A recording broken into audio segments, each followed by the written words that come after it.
예수 그리스도 이름으로 하나님 말씀 전하겠습니다.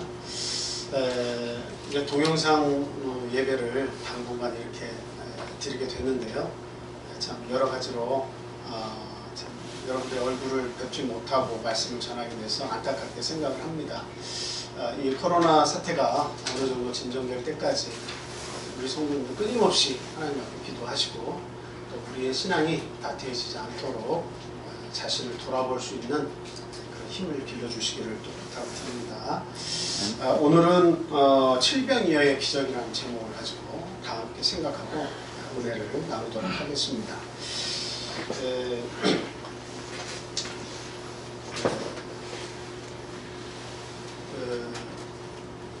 스코틀랜드의 성경학자죠. 윌리엄 바클레이라고 하는 사람은 오병이어의 기적에 대해서 이렇게 이야기를 했습니다. 여러분들이 이제 지난 시간인가요? 오병이어의 기적을 이미 이제 저희들이 공부를 했잖아요. 그 장정 5,000명을 먹인 아주 놀라운 기적이었습니다. 그런데 그 바클레이라고 하는 사람은 그것은 그 5,000명의 장정들이 모여가지고 예수님의 말씀을 듣고 감동이 되어서 자신들이 가지고 있던 도시락들을 서로 나누어 먹어서 그런 어떤 감동의 결과로 기적과 같이 그런 모습이 보여진 것이다, 이렇게 이야기를 하고 있습니다. 그러니까 그것은 온전한 기적이 아니라 하나님께서 베푸신 은혜가 아니라 사람들이 도시락을 다 싸가지고 왔는데 그 중에 안 싸운 사람도 있고 싸운 사람도 있겠죠. 그런데 모두가 다 그것을 감추고 있다가 예수님의 말씀에 감동이 되어서 자기의 도시락을 이렇게 내놔가지고 서로 모여서 먹고 나누면서 그런 사랑을 확인했다, 놀라운 은혜가 넘쳤다, 이렇게 이야기를 하고 있습니다. 그런데 2008년도 12월에도 이 카톨릭의 한 신부님도 그런 이야기를 했습니다. 똑같이 윌리엄 바클레이처럼 똑같이 얘기를 했어요. 그 5,000명의 장정을 먹인 사건은 그것은 예수님의 말씀에 감동을 받아가지고 모두가 싸운 도시락을 공개하고 같이 나눠 먹은 것이지 결코 하나님께서 눈에 보이는 정말 이 세상에서 일어날 수 없는 기적을 베푸신 것이 결코 아니다 라고 이렇게 얘기를 했다는 거죠. 중앙일보와의 인터뷰에서 그런 내용이 있었습니다. 근데 이런 이야기를 저희들이 이렇게 생각을 해보면 과연 성경에 나오는 이런 사실들을 하나님께서 우리 예수님을 오셔가지고 베푸신 이런 기적 사건들을 이렇게 보면서 나는 이거를 인정을 못해, 합리적으로 생각했을 때 그건 아닐 거야 라고 이렇게 이야기하는 사람들이 있습니다. 성경을 연구하는 사람조차도 그렇게 얘기를 하는 경우가 있죠. 그런데 이런 하나님의 말씀을 우리가 볼 때에 정말 이것이 이해 가능한 것이냐, 또 이게 감동이 되어서 이런 일이 이루어진 것이냐, 정말 우리가 그렇게 믿어야 할 것이냐 하는 것은 이게 중요한 문제가 아닙니다. 내가 이해하냐 이해하지 못하냐의 문제가 아니죠. 그리고 내가 이것을 통해서 감동이 되어서 그런 일이 일어났냐 안 일어났냐 이런 걸 생각해서 이렇게 성경을 판단해서는 안 된다는 거죠. 그러면 무엇이 중요한 것입니까? 그런 모든 합리적인 이해가 돼서 내가 그것을 내가 선택하고 내가 그것을 온전하게 믿고 이런 것이 아니라 내가 이해하든 이해하지 못하든 예수 그리스도 우리 하나님께서 말씀하신 것이 그렇다는 겁니다. 그러니까 중요한 것은 예수님께서 행하신 그 일을 그대로 순수하게 받아들일 것이냐, 아니면 이해가 안 되니까 나는 못 받아들일 것이냐, 그런 것들을 우리가 생각을 해야지, 우리가 그냥 내가 이해가 되면 이것은 믿음으로 화하고 이해가 안 되면 믿을 수 없고 이런 문제로 우리가 생각을 했으면 안 된다는 이야기죠. 그래서 오늘 이 칠병이어의 기적을 우리가 곰곰이 생각하면서 과연 하나님께서 우리에게 주시는 메시지가 무엇이냐 하는 것을 분명히 알고 예수님께서 우리에게 보여준 그대로의 사건을 믿고 또 그 사건에 대해서 은혜를 우리가 받는 시간이 되어야 되겠습니다. 먼저 첫 번째로 말씀을 드리고 싶은 것은 오병이어와 칠병이어와의 차이점이 주는 의미가 무엇인가 하는 것을 먼저 알아야 되겠습니다.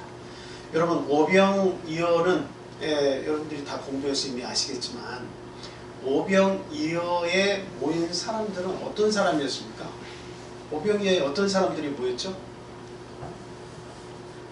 오병이어에는 사람들이 예수님이 오신다는 그런 소식을 듣고 많은 사람들이 모여 있었는데요. 그 모인 시간을 잘 보니까, 시간을 보니까 예수님과 함께하는 시간이 한 4시간에서 5시간 정도 됩니다. 4시간에서 5시간 정도 돼요. 뭐 이것을 정확하게 4시간, 5시간이야 이렇게 말씀드린 건 아니고 해가 저물어가는 그때쯤 그리고 예수님이 오셔서 하나님의 말씀을 증거하고 복음을 증거하고 그리고 해가 이제 저무니까 이거 어디 먹는 것은 문제를 해결해야 될 거 아닙니까? 그 어간에 일어난 문제이기 때문에 저희들이 그 시간을 생각해 본다면 예수님과 대략 4시간 정도나 5시간 정도 함께 하지 않았을까 이렇게 추측을 하는 겁니다. 그리고 그 사람들이 모인 곳이 어디였죠? 우리가 말씀을 찾지 않더라도 빈들이었다고 성경은 이야기하고 있습니다. 빈들이었습니다.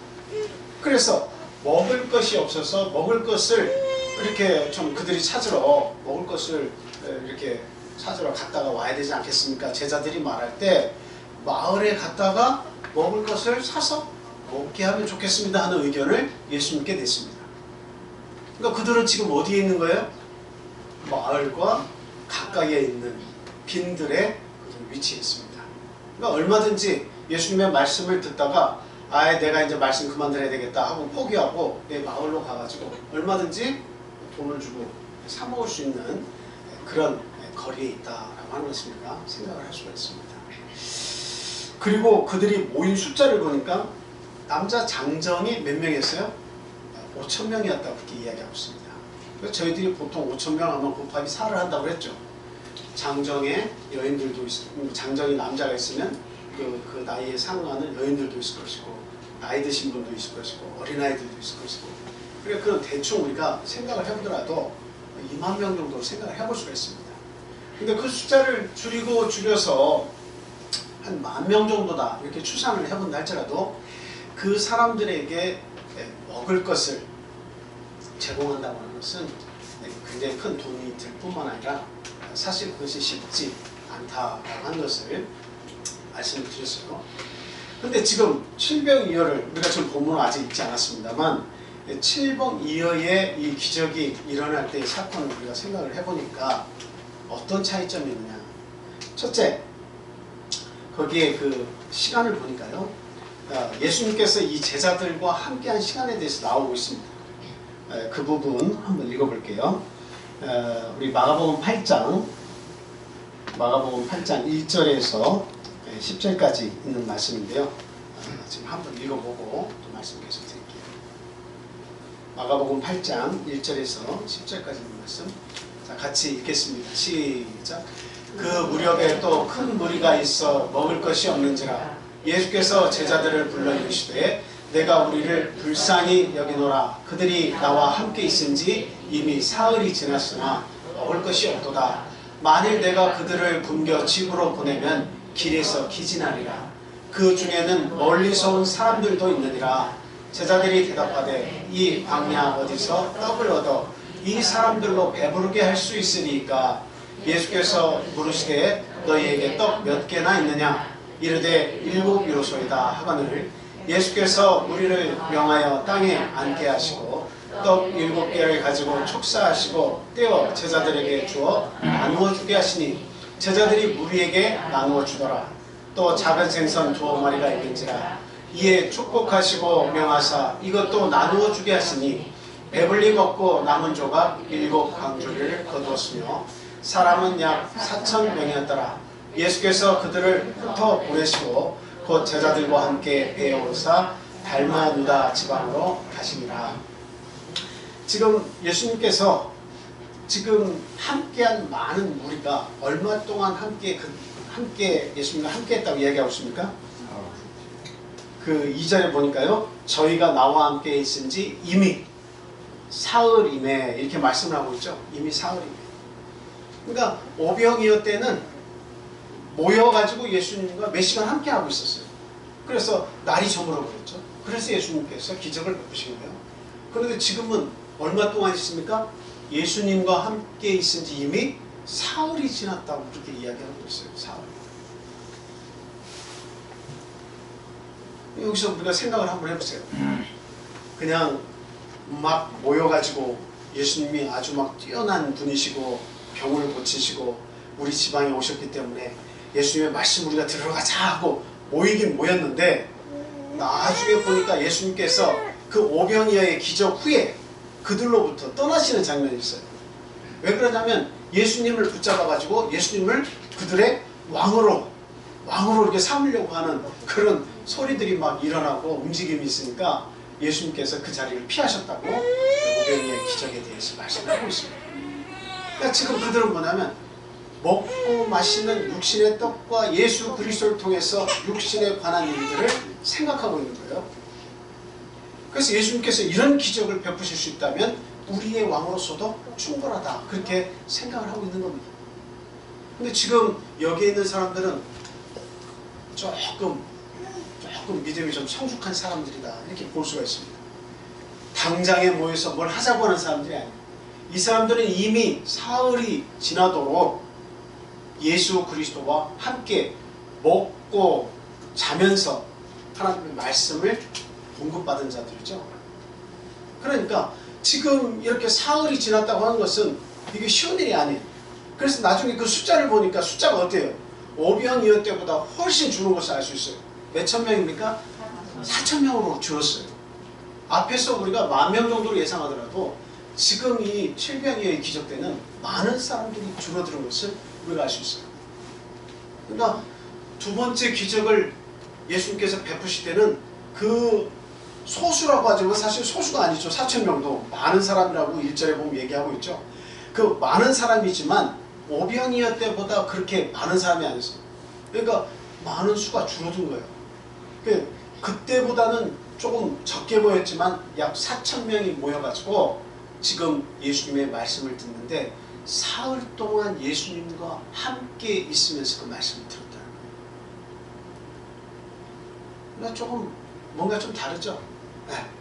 그래서 지금 그들의 마음속에는 오병이어 때 모였던 사람들의 어떤 믿음, 그게 세상적이든 어떤 것이든 그 믿음보다는 훨씬 예수 그리스도의 말씀을 많이 듣고 예수님과 함께 했기 때문에 그들의 믿음에는 많은 변화가 있었다 이렇게 생각을 할 수가 있습니다.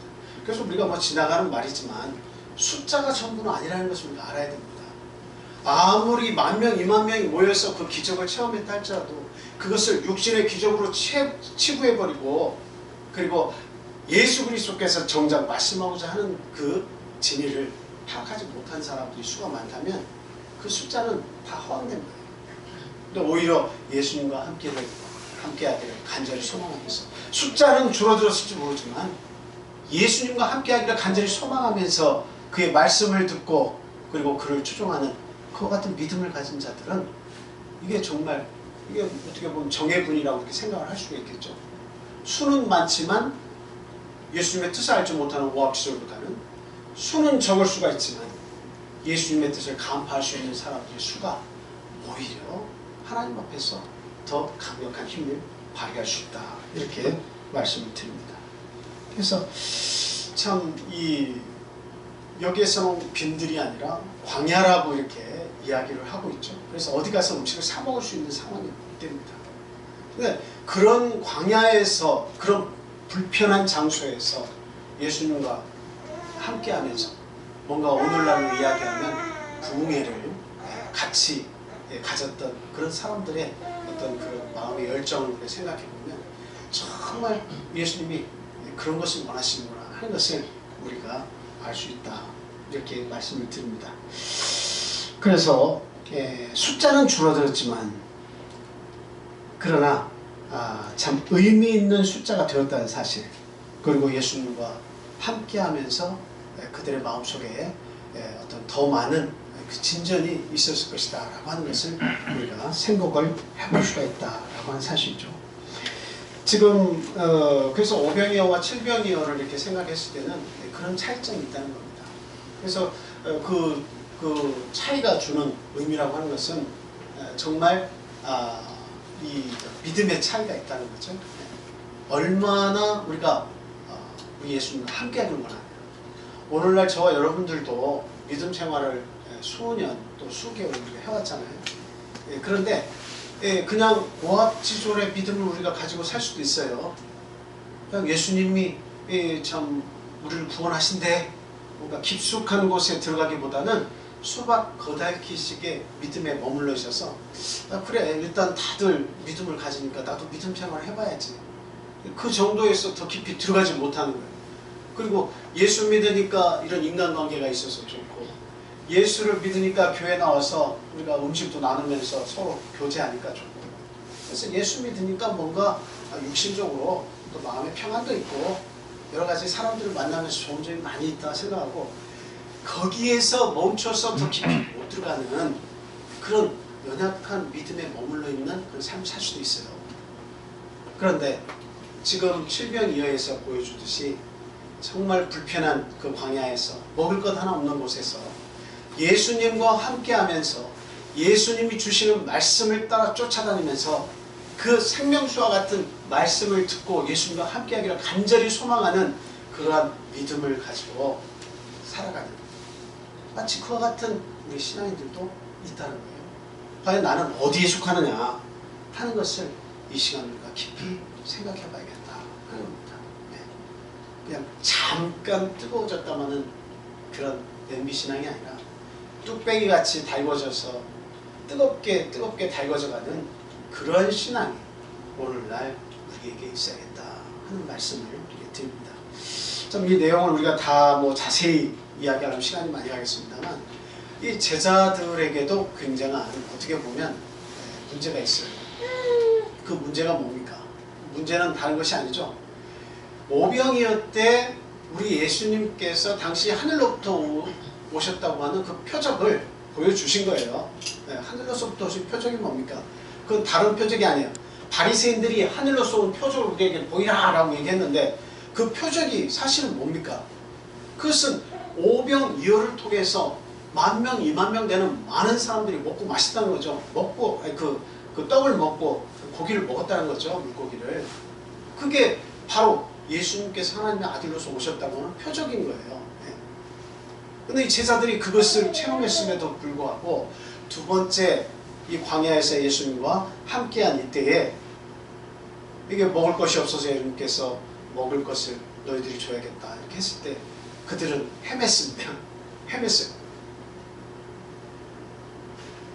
예수님께서 과거에 그런 오병이어로 많은 사람 먹인 사건을 기억하고 하늘로서부터 오신 표적을 우리에게 보여주셨구나, 그가 메시아구나 하는 것을 알았다면, 이 빈들에서 예수님께서 이미 사흘 동안 그들과 함께 했는데 먹을 것이 없어서 먹을 것을 줘야겠다 했을 때 이 제자들이 방황을 하면 됩니까? 안 됩니까?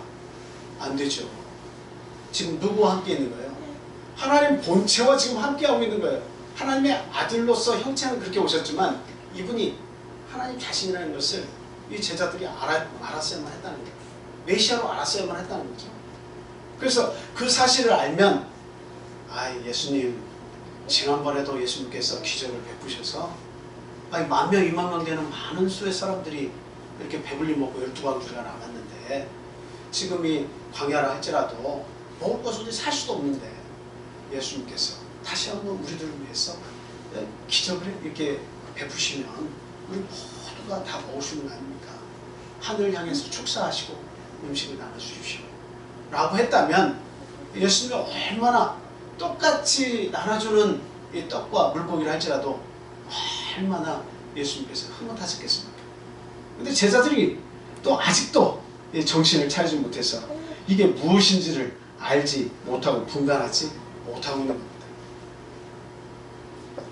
간혹 저희가 이렇게 잊어버리는 경우가 많이 있잖아요. 뭔가를 집에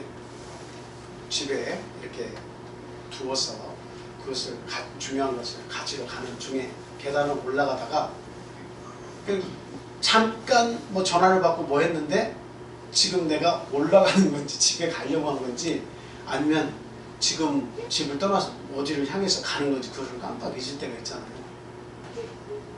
그리고 또 안경을 쓰고서 막 세수를 하는 경우도 있고 안경을 쓰고 안경 찾는 경우도 있습니다. 뭐 우스운 이야기지만 택시를 이렇게 딱 탔을 때 저희 장인어른 이야기했습니다. 개인 택시를 뭐 하실 때 어디 가냐고 이렇게 손님에게 물었는데 손님이 어디 갑니다 라고 했는데 그것을 이으시고 그냥 사람 태우려고 찾으러 다니시는 거예요. 그래서 뒤에 있는 사람이 물었습니다. 기사님 지금 어디 가신 겁니까? 저 어디 가달라고 말씀드렸는데요. 깜짝 놀라서 아이고 언제 타셨습니까? 이렇게 장인어른께 물으셨다는 거예요. 그와 유사한 재미나는 이야기도 있지만 장인어른께서 직접 얘기하신 거예요. 그래서 가족들이 아버님은 이제 개인 택시 하시면 안 됩니다. 그 정도. 그러니까 사람을 태웠는데 자꾸 깜빡깜빡 잊어버리신다면 그 기사 그 역할을 잘 못하시는 거 아니에요. 그래서 그것을 이렇게 개인 택시를 팔라고 이렇게 말씀을 드렸습니다. 그리고 얼마 되지 않아서 팔으셨어요, 실제로. 이제 자꾸 깜빡깜빡해서. 세상에서도 우리가 잊지 말아야 할 것을 잊는 경우도 상당히 많이 있는데 정말 잊지 말아야 하는 것이 우리 그리스도 안에서는 뭐냐면 바로 우리 예수 그리스도입니다. 그분이 누구시냐? 예수 그리스도 그분이 누구시냐? 내가 일생을 바쳐서 그리스도와 함께하길 원하는데 과연 그분이 하나님의 아들이신지 아닌지 그리고 나의 모든 억압된 그런 부족함과 이 세상에 살면서 내가 참 답답하고 고통받는 많은 일들 그 속에서 구원하실 자라고 하는 사실을 우리가 만약 잊고 산다면 그것은 신앙인의 도리가 아니죠. 근데 이 제자들은 과거에 똑같은 비슷한 상황에서 경험을 한번 했는데도 불구하고 예수님께서 이 칠병이의 기적을 가져오실 때 또 한 번 그들은 당황을 했습니다. 예수님이 어떤 분이신지를 잘 기억하지 못한 것이죠. 그래서 예수님께서는 끊임없이 그들에게 말씀을 하시는 거예요. 두 번째 칠병이의 기적을 보여주시면서 너희들의 어떤 생각의 초점을 육신적인 것에 맞추지 말라 하는 것을 깨우쳐 주신 겁니다. 그래서 지금 두 번째 말씀드리고자 하는 것은 예수님께서 말씀하시는 떡의 정체가 무엇이냐 하는 겁니다. 왜 두 번씩이나 똑같은 이런 기적을 일으키시면서 제자들에게 그것을 보여주신 겁니까? 오병이어 칠병이어 뭐 때문에 보여주시는 거예요? 그것은 다른 것이 아닙니다. 너희들이 이 떡 자체에 자꾸 신경을 쓰는데 떡에 초점을 맞출 것이 아니라 어디에 초점을 맞춰야 한다는 거예요? 어디에 초점을 맞춰야 한다는 거예요? 이 떡을 제공하시는 분이 누구시냐 하는 데 초점을 맞추라는 거예요. 떡에 초점 맞추지 말아라. 이 떡을 제공하는 자 그분이 도대체 누구시냐? 바로 그분이 진짜 떡이시다 라고 하는 것을 이야기하고 있는 거예요. 예수님이 태어나신 그 지방이 어디죠? 베들레헴이죠. 베들레헴의 원래 그 원문의 뜻이 뭔지 아세요? 떡집이에요. 떡집. 그러니까 베들레헴에서 태어나셨다고 하는 의미가 뭐예요? 산 떡으로 이 땅에 오셨다는 것을 의미하는 겁니다. 우리 예수님께서 영생을 할 수 있는 떡으로 우리에게 주어 먹게 하시려고 떡으로서 살아있는 산 떡으로서 이 땅에 오셨다라고 하는 거예요. 그래서 그 떡을 먹고 또 예수 그리스도의 그 피에 참여하게 되면 영원한 생명을 가질 수 있게 되는 것이다. 이것을 보여주시기 위해서 지금 예수님 두 번에 걸쳐서 제자들에게 이 교육을 시키고 계신 것이다 하는 겁니다. 참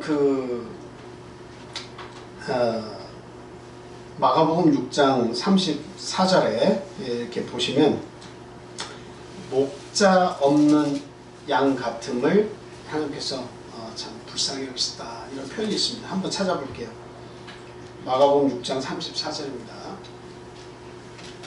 자, 다 같이 읽겠습니다. 시작. 예수께서 나오사 큰 무리를 보시고 그 목자 없는 양 같음으로 인하여 불쌍히 여기사 이에 여러 가지로 가르치시더라.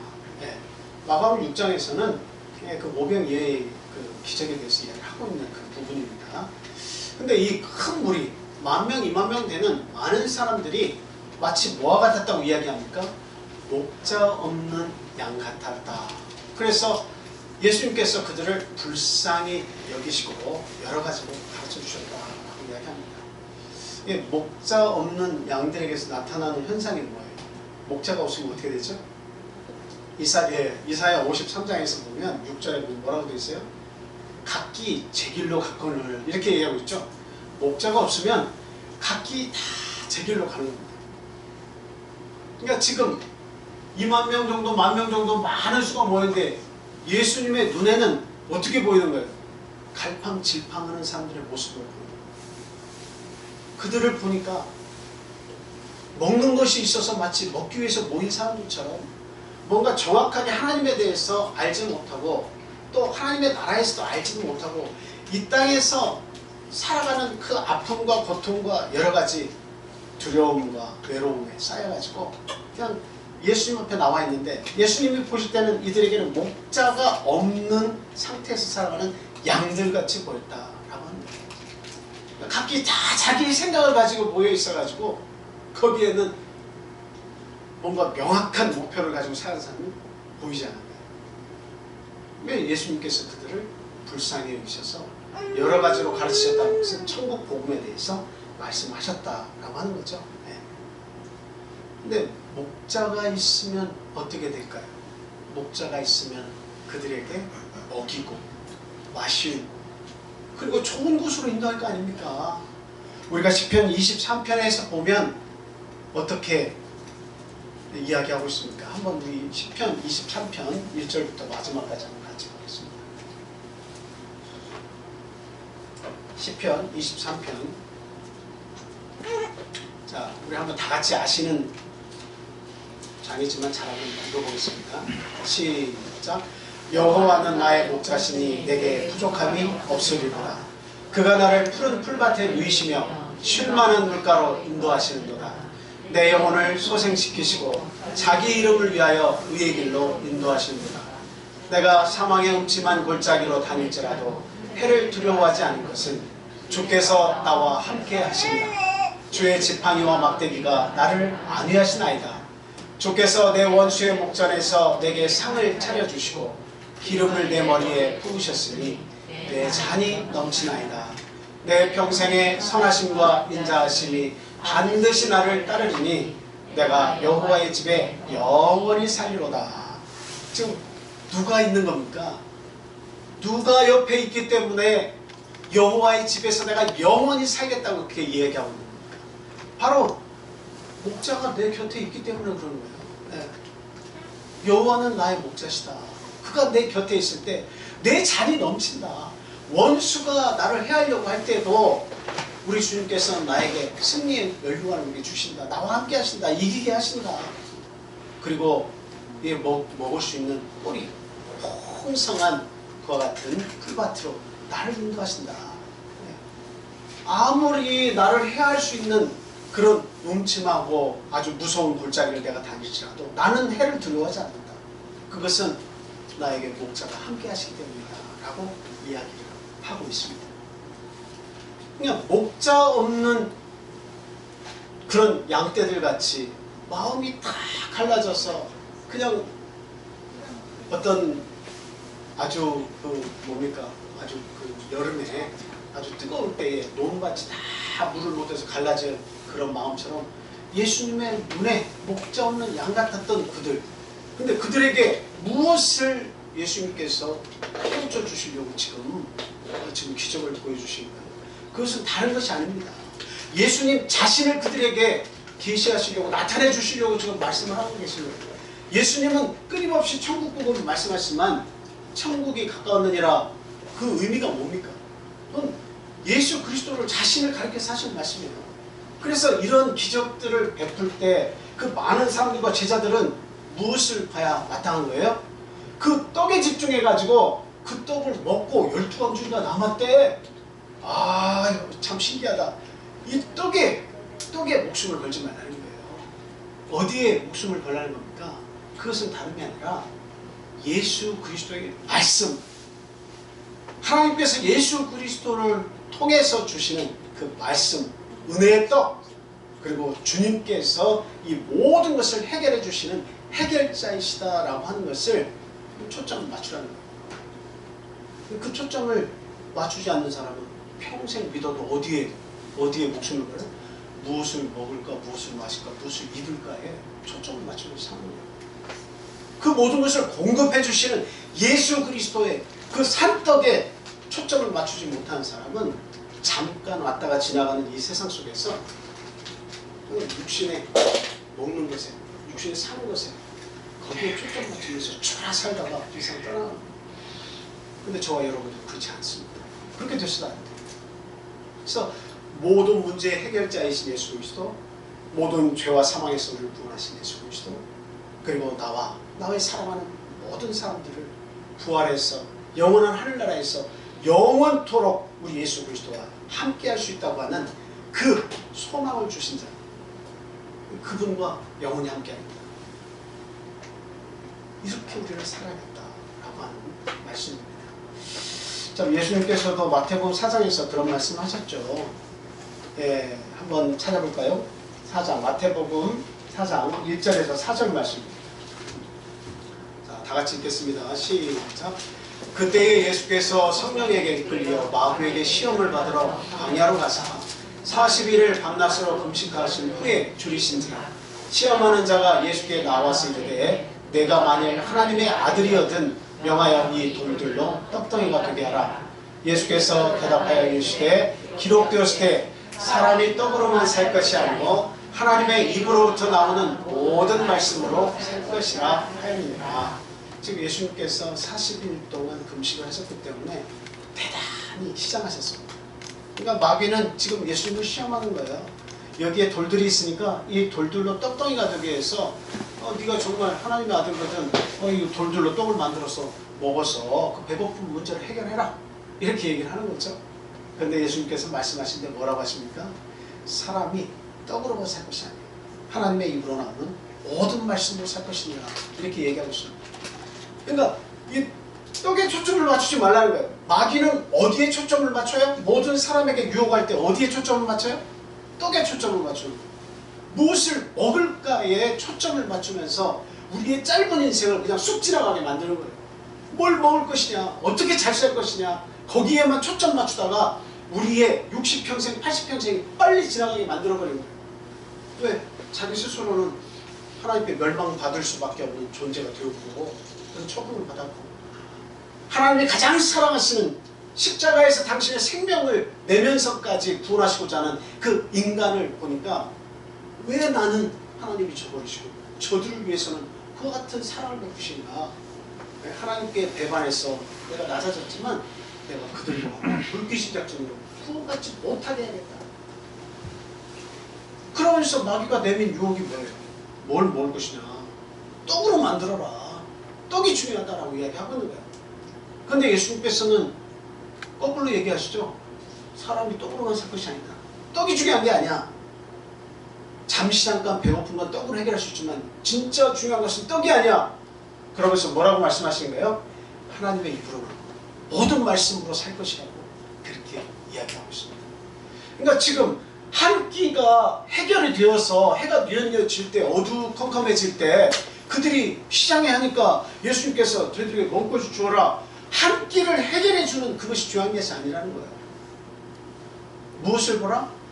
예수님께서 해결사이신 것을 보라 하는 겁니다. 너희의 영혼의 문제, 너희의 육신의 문제 할 것 없이 그 모든 문제를 다 아울러서 해결해 주실 수 있는 메시아다라고 하는 사실을 예수님은 보기를 바라신 겁니다. 그래서 육신의 떡에서 어디로 문제를 가지고 가라? 우리에게 영생할 수 있도록 힘을 주시는 그 산떡 그 자체가 예수 그리스도라는 데에 초점을 맞추라 라고 예수님은 말씀을 하고 계십니다. 그래서 제자들이 어떤 떡에 관해서, 음식에 관해서 이야기를 하고 있을 때 예수님께서 하신 말씀이 있어요. 나에게는 뭐가 있다? 먹을 양식이 따로 있다 라고 예수님께서 말씀하신 적이 있습니다. 제자들은 항상 오늘 한 끼 어떻게 떡을 먹고 견딜 것이냐, 무엇을 먹을 것이냐, 이것을 고민하면서 예수님과 함께 다니는데 예수님께서 말씀하실 때 내가 먹을 다른 양식이 나에게 따로 있다. 그 얘기한 거예요. 그 말씀은 뭡니까? 그 양식이 뭘까요? 하나님께서 주시는 말씀이에요. 예수님은 하나님께서 나에게 주시는 그 힘, 원동력, 그 생명력을 알고 계셨던 거죠. 그래서 나에게는 먹을 양식이 따로 있다고 그렇게 얘기하십니다. 그러면 저희들이 날마다 모든 예배의 마지막에, 기도의 마지막에 항상 하는 기도가 있습니다. 주기도문을 하는데 그 주기도문 가운데 어떤 이야기가 나와있어요? 양식에 관한 문제가 있죠. 뭐라고 어떻게 그 부분을 한번 말씀해 보세요. 어떻게 되어 있죠? 일용할 양식을 우리에게 주옵시고 이런 말씀 있죠.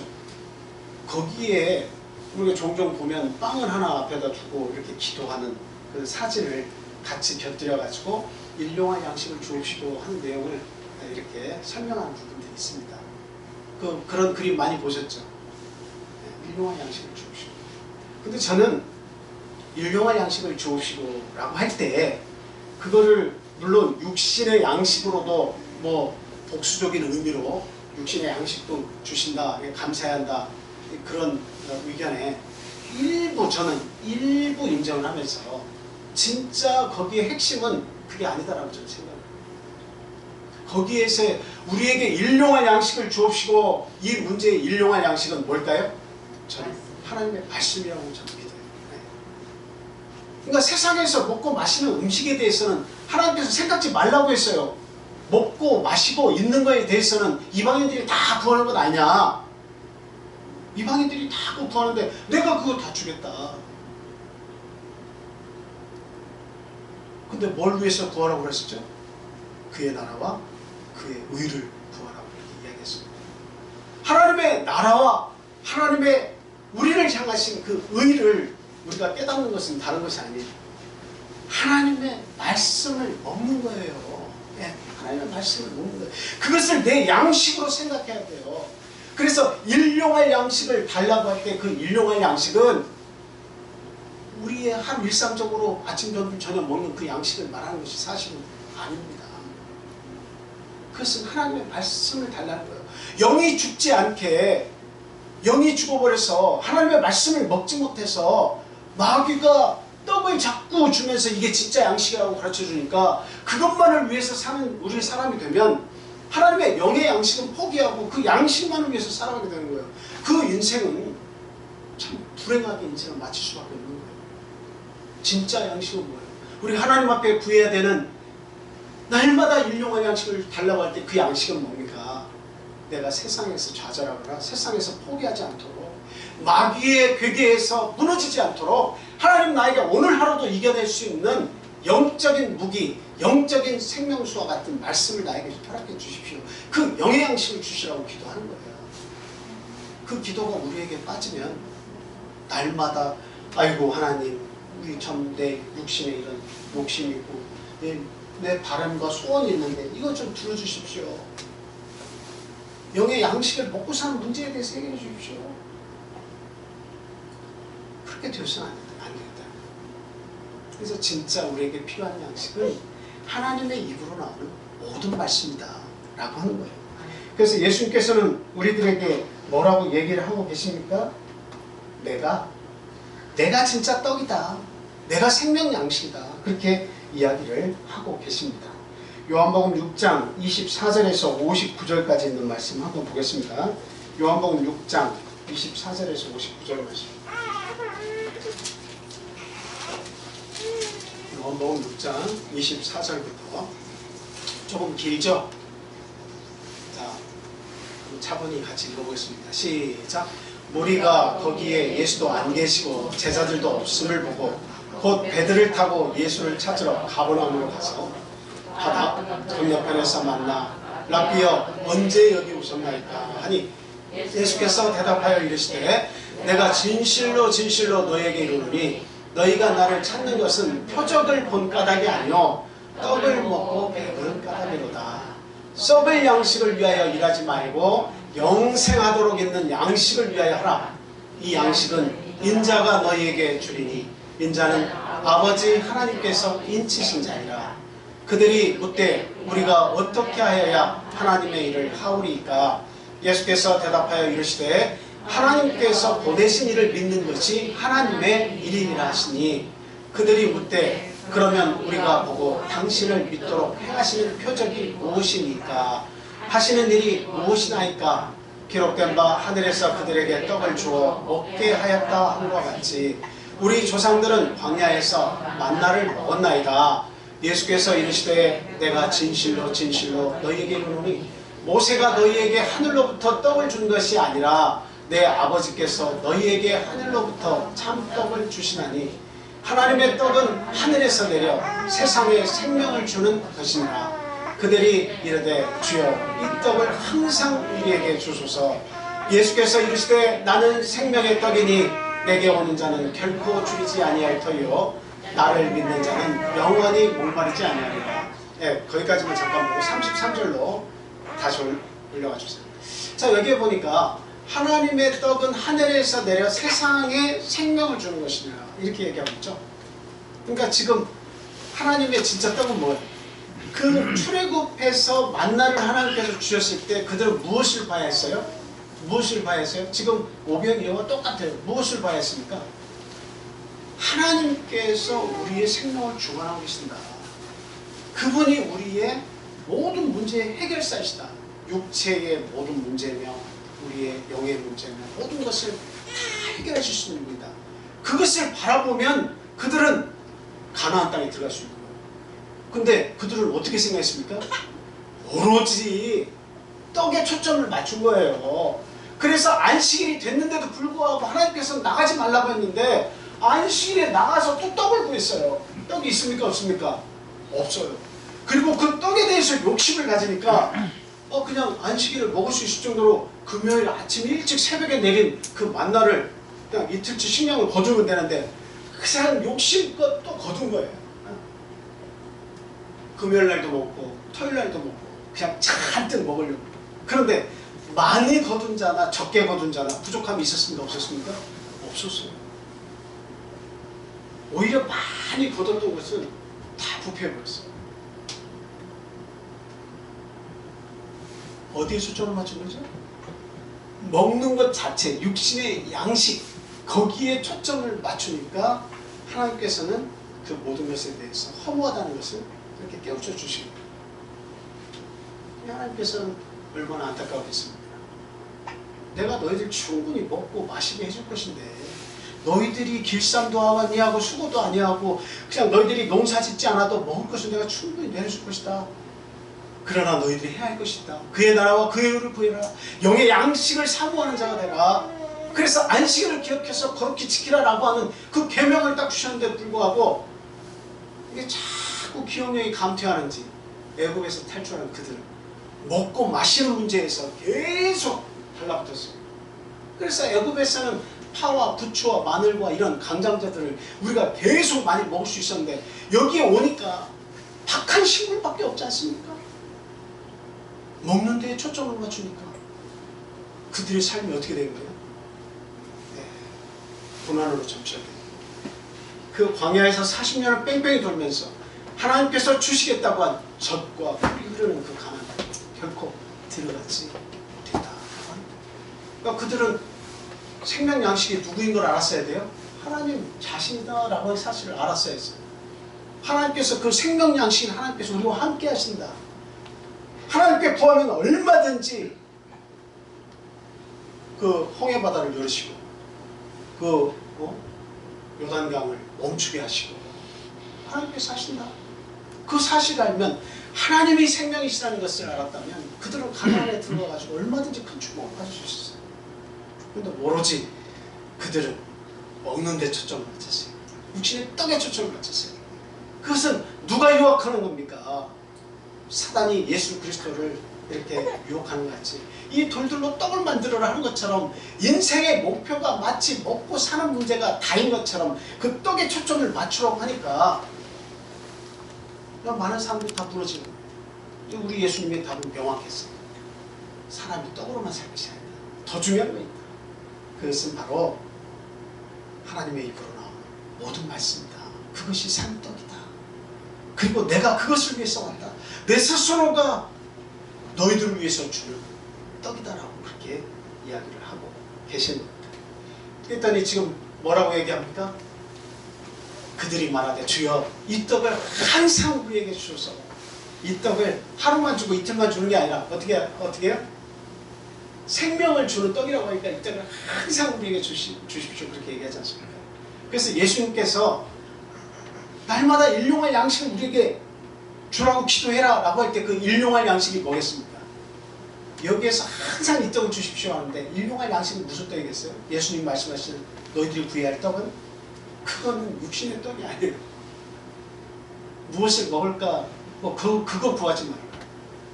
그게 중요한 게 아니라 그것은 하나님의 말씀, 하나님의 입으로 나오는 생명수와 같은 그 말씀을 구해라. 영의 양식을 구해라. 썩어져가는 양식을 위하지 말고 썩지 않을 그 양식을 위해서 구하라고 그렇게 예수님께서 말씀합니다라는 사실입니다. 그래서 저와 여러분들은 성경 말씀을 읽는 것이 양식을 먹는 겁니다. 성경을 조금씩이라도 읽으셔야 돼요. 성경을 읽으면 우리의 마음같이 개간이 돼요. 돌들이 떨어져 나고 개간이 됩니다. 성경 말씀 읽지 않으면 돌들로 가득 차 있어요. 욕심으로 가득 차 있어요. 거기에와 찔레와 엉겅퀴가 막 나 있어가지고 그 하나님의 은혜의 햇빛이 내 마음속을 환하게 비치지 못합니다. 그냥 그것들이 다 내 마음을 다 이렇게 막고 있어가지고 그냥 하나님의 말씀을 받아서 조금 감동적이면 뭔가 싹이 터서 좀 올라올 것 같은데 이 일에 시들어버리고 말라버리고 비틀어지고 만다 이 말이에요. 하나님의 양식을 끊임없이 구해서 그 말씀을 가까이 해버립니다. 그러니까 결국은 그것이 나를 살리는 거예요. 하나님의 양식, 그 떡이 예수 그리스도에 관한 말씀이 나를 살리는 거예요. 그래서 참 항상 이 떡을 우리에게 주십시오라고 우리가 그 주기도문처럼 기도를 해야 되는 것입니다. 자, 35절부터 다시 한번 같이 읽겠습니다. 35절부터 시작. 예수께서 이르시되 나는 생명의 떡이니 내게 오는 자는 결코 줄이지 아니할 터이요 나를 믿는 자는 영원히 목마르지 아니하리라. 그러나 내가 너희에게 이르기를 너희는 나를 보고도 믿지 아니하는도다 하였느니라. 아버지께서 내게 주시는 자는 다 내게로 올 것이요 내게 오는 자는 내가 결코 내쫓지 아니하리라. 내가 하늘에서 내려온 것은 내 뜻을 행하려 함이 아니요 나를 보내신 이의 뜻을 행하려 함이니라. 나를 보내신 이의 뜻은 내게 주신 자 중 내가 하나도 잃어버리지 아니하고 마지막 날에 다시 살리는 이것이니라. 내 아버지의 뜻은 아들을 보고 믿는 자마다 영생을 얻는 이것이니 마지막 날에 내가 이를 다시 살리리라 하시니라. 자기가 하늘에서 내려온 떡이라 하시고 유대인들이 예수에 대하여 수군거려 이르되 이는 요셉의 아들 예수가 아니냐. 그 부모를 우리가 아는데 자기가 지금 어찌하여 하늘에서 내려왔다 하느냐. 예수께서 대답하여 이르시되 너희는 서로 수군거리지 말라. 나를 보내신 아버지께서 이끌지 아니하시면 아무도 내게 올 수 없으니 오는 그를 내가 마지막 날에 다시 살리리라. 선지자의 글에 그들이 다 하나님의 가르치심을 받으리라 기록되었을즉 아버지께 듣고 배운 사람마다 내게로 오느니라. 이는 아버지를 본 자가 있다는 것이 아니니라. 오직 하나님께서 온 자만 아버지를 보았느니라. 진실로 진실로 너에게 이르노니 믿는 자는 영생을 가졌나니 내가 바로 생명의 떡이니라. 네, 지금 이 말씀 몇 가지만 잠깐 멈추고 보면 지금 하늘에서 주신 떡이 누구냐? 지금 거기에 대해서 계속 반복해서 이야기하는 거예요. 바로 예수 그리스도다. 그러면 하나님 아버지의 뜻은 무엇이냐? 누가 예수 그리스도께 올 수 있는 것이냐? 그것은 하나님께서 허락하신 자만 예수 그리스도께 올 수 있다. 그 믿음을 가질 수 있다고 이야기하고 있습니다. 그래서 하나님께서 인치셔서 하나님의 자녀를 삼으셔서 인간의 세상에 보내셔서 십자가에 대신 우리를 위해서 대신 죽어주신 모든 것을 다 바쳐서 인류를 사랑하신 그 예수 그리스도. 너희가 그 예수를 봤다면 하나님을 본 것이다 라고 얘기한 거예요. 그 예수를 따랐다면 예수 그리스도를 너희들이 봤다면 하나님도 본 것이고 하나님의 뜻을 알게 된 것이다. 이렇게 이야기를 하고 있어요. 그러면서 그 하나님의 뜻을 우리가 어떻게 행할 수 있습니까? 또 다른 게 아니다. 뭐라고 얘기했습니까? 하나님께서 보내신 자를 믿는 것이 하나님의 일을 하는 것이라고 그렇게 얘기하고 있어요. 그럼 우리의 떡은 뭐예요? 우리가 먹을 양식은 뭐예요? 다른 거 아니에요. 뭐예요? 하나님께서 보내신 자를 절대적으로 신뢰하는 겁니다. 그분이 나를 위해서 죽어주신 사실, 십자가에서 내 죄와 사망을 모두 다 철회시키신 거예요. 그 예수 그리스도를 나의 구세주로 믿는 것, 그것이 하나님의 뜻을 알고 하나님의 일을 하는 것이다. 그게 곧 생명의 떡을 먹는 것이다 라고까지 이야기하고 있습니다. 자, 48절부터 같이 읽겠습니다. 시작. 내가 곧 생명의 떡이니라. 너희 조상들은 광야에서 만나를 먹었어도 죽었더니와 이는 하늘에서 내려오는 떡이니 사람으로 하여금 먹고 죽지 아니하게 하는 것이니라. 나는 하늘에서 내려온 살아있는 떡이니 사람이 이 떡을 먹으면 영생하리라. 내가 줄 떡은 곧 세상의 생명을 위한 내 살이니라 하시니라. 그러므로 유대인들이 서로 다투어 이르되 이 사람이 어찌 등이 자기 살을 우리에게 주어 먹게 하겠느냐. 예수께서 이르시되 내가 진실로 진실로 너에게 이르노니 인자의 살을 먹지 아니하고 인자의 피를 마시지 아니하면 너희 속에 생명이 없느니라. 내 살을 먹고 내 피를 마시는 자는 영생을 가졌고 마지막 날에 내가 그를 다시 살리리니 내 살은 참된 양식이요 내 피는 참된 음료로다. 내 살을 먹고 내 피를 마시는 자는 내 안에 거하고 나도 그의 안에 거하나니 살아계신 아버지께서 나를 보내시매 내가 아버지로 말미암아 사는 것 같이 나를 먹는 그 사람도 나로 말미암아 살리라. 이것이 하늘에서 내려온 떡이니 조상들이 먹고도 죽은 그것과 같이 아니하여 이 떡을 먹는 자는 영원히 살리라. 이 말씀은 예수께서 가버나움 회당에서 가르치실 때에 하셨느니라. 네, 58절 말씀 보여주세요. 거기 말씀을 보니까 하늘에서 내려온 떡이다. 예수님이 스스로에 대해서 계속 이야기를 하고 있죠. 조상들이 먹고도 죽은 그것과 같지 아니하여 이 떡을 먹는 자는 영원히 살리라. 그 예수 그리스도에 관해서 초점을 맞춘 자, 그리고 그 피와 살을 먹고 마신 자, 그것은 우리가 다시 이렇게 여러분에게 쉽게 이해를 드리자면 예수 그리스도의 십자가를 이해하고 그 사건에 동참한 자들을 이야기하는 거예요. 예. 그 십자가의 사건이 나를 위한 사건이고 내 죄와 사망을 해결해 주신 그 사건이라는 것을 알고 믿는 그러한 사람들은 어떻게 해요? 영원히 살겠다고 이야기하시는 겁니다. 그래서 나를 먹고 마셔라. 내가 하늘로서 내려온 떡이다. 광야에서 너희 조상들이 먹었던 그 떡과는 다르다. 그들은 그 떡 자체에 욕심을 냈지만 그러나 너희들은 그 육신의 떡에 욕심을 내지 마라. 어디에 욕심을 내라? 나에게 욕심을 내라. 하나님의 말씀에 욕심을 좀 내라 라고 하는 사실이죠. 그런데 이 칠병이의 기적의 마지막에 보면 이런 말씀이 있습니다. 자, 우리 마가복음 8장 14절부터 21절까지, 마가복음 8장 14절부터 21절까지 말씀. 이것도 역시 읽어보겠습니다. 자, 다 같이 또 읽겠습니다. 시작. 제자들이 떡 가져오기를 잊었음에 배에 떡 한 개밖에 그들에게 없더라. 예수께서 경고하여 이르시되 삼가 바리새인들의 누룩과 헤롯의 누룩을 주의하라 하시니 제자들이 서로 수군거리기를 이는 우리에게 떡이 없음이로다 하고 여기까지만 보겠습니다. 지금 칠병이의 기적이 있고 나서 그 배를 타고 움직였다가 예수님께서 이렇게 어딘가에 내리셨겠죠. 근데 제자들이 그 배에서 급히 오는데 떡을 몇 개 가지고 왔다고 얘기하고 있어요? 한 개밖에 없었어요. 떡 한 개를 가지고 왔는데 때마침 예수님께서 하시는 말씀이 바리새인들의 누룩, 헤롯의 누룩을 조심해라 라고 그렇게 얘기했습니다. 그러니까 제자들이 딱 생각할 때 뭘 생각한 거야? 아이고, 누룩을 얘기하니까 땅과 딱, 이 빵과 결부를 딱 시켜가지고 뭔 얘기하는 거예요? 우리에게 지금 떡이 없는 것을 예수님께서 하시고 지금 누룩 얘기를 하신 겁니다. 아이고, 떡을 좀 우리가 좀 많이 준비해 놓은 걸 지금 이렇게 생각합니다. 자, 그때 예수님께서 말씀하십니다. 자, 17절부터 같이 읽겠습니다. 시작. 예수께서 하시고 이르시되 너희가 어찌 떡이 없음으로 수군거리느냐. 아직도 알지 못하며 깨닫지 못하느냐. 너희 마음이 둔하냐.